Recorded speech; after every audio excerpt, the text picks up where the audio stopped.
ಬಂತು ಮಳೆ ಮಣ್ಣು ಹಾಕಿ ಅದಕ್ಕೆ ಸಿಮೆಂಟ್ ಹೀಗೆ ಹಾಕಿ ಮಣ್ಣು ಹಾಕಿ ಅವೆಲ್ಲ ಬಿದ್ದಿರ್ತಾರ ಅಲ್ಲಿ.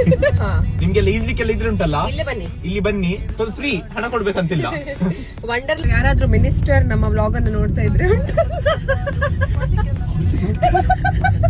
ಯಾರ ಮಿನಿಸ್ಟರ್ ಪ್ಲೀಸ್ ಬಂದು ರೋಡ್ ಸರಿ ಮಾಡಿ, ಮಿನಿಸ್ಟರಿಗೆ ನೀವು ಸೆಂಡ್ ಮಾಡಿ ಇದು ವಿಡಿಯೋ ಅಂತ. ಬೇಡ ಗೈಸ್, ಅದೆಲ್ಲ ಮಾಡ್ಲಿಕ್ಕೆ ಹೋಗ್ಬೇಡಿ ಆಯ್ತಾ. ನಂಗೆ ಎರಡು ರೆಡ್ ವಡಪಾವ್. ಹುಡುಗಿ ಒಟ್ಟಿಗೆ ಡೇಟಿಗೆ ಹೋಗ್ತೀರಾ ಅಂತ ಎಣಿಸ್ಕೊಳ್ಳಿ. ಗೊತ್ತಾ, ಡೇಟಿಗೆ ಹೋಗಿದ್ದೀರಿ ಈಗೆಲ್ಲ ಇಲ್ಲ ಯಾವ ಡಿಜೆ ಬಸ್ ಇದ್ದವಲ್ಲಿ ಡಿಜೆ